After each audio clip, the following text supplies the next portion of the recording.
ẹ tún kú déédéé àkókò yìí ẹ̀yin èèyàn wa níbi gbogbo tí ẹ ti ń gbádùn ìkànnì Jígí Alára ìkànnì 24 tó kalẹ̀ sí Àwọ̀tán nílẹ̀ Ìbàdàn. Orímádégún Àyìndé lórúkọ tèmi. Ìròyìn yàjóyàjó ló ń dé sétígbọ̀ yín. Ìdìbò ìjọba ìbílẹ̀ nípínlẹ̀ Èkó.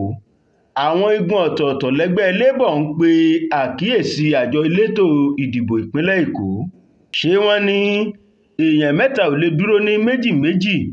Bẹ́ẹ̀ gẹ́lẹ́ lọ̀rọ̀ rí fún ẹgbẹ́ òṣèlú Labour látàrí ètò ìdìbò ìjọba ìbílẹ̀ síwájú ọjọ́ ìdìbò nípínlẹ̀ Èkó pẹ̀lú bí àjọ elétò ìdìbò Èkó ti ń fojú winá kọ̀bà olè tó ń súyọ nínú ẹgbẹ́ òṣèlú Labour ẹ̀ka tìpínlẹ̀ Èkó.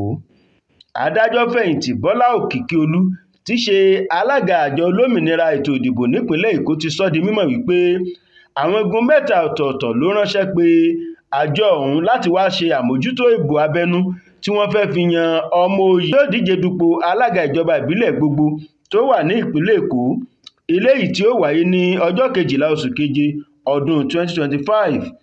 Gẹ́gẹ́ bí àlàyé tó ṣe, alága àjọ elétò ìdìbò ìpínlẹ̀ Èkó ṣàlàyé pé àjọ ọ̀hún kò tilẹ̀ lọ sí ibi ìbò abẹ́nú ẹgbẹ́ ọ̀hún látàrí yẹlẹ̀ẹ̀lẹ̀ tí wọ́n pín sí, tí àjọ yìí yóò sì máa retí ìmọ̀ràn láti ọ̀dọ̀ àjọ olómìnira ètò ìdìbò nílẹ̀ Nàìjíríà INEC fún àmọ̀ràn tó tọ́ lórí ìgbésẹ̀ tó bá kàn lórí ọ̀rọ̀ ẹgbẹ́ òṣèlú Labour ẹ̀ka tìpínlẹ̀ Èkó.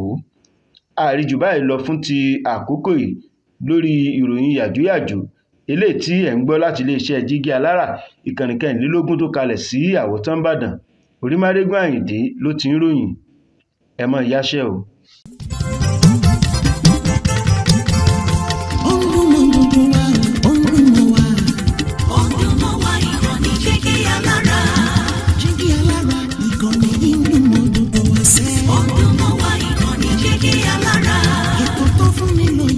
Ètò tó wà ní lọ́yẹ̀ wà ń bẹ̀. Ọdún mọ́ wá ìkànnì Jígí Alára. Ìròyìn lóríṣiríṣi tàbí mọ́ bó ṣe ń lọ láwùjọ.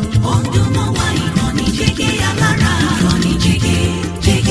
Jígí Alára. Jígí Alára.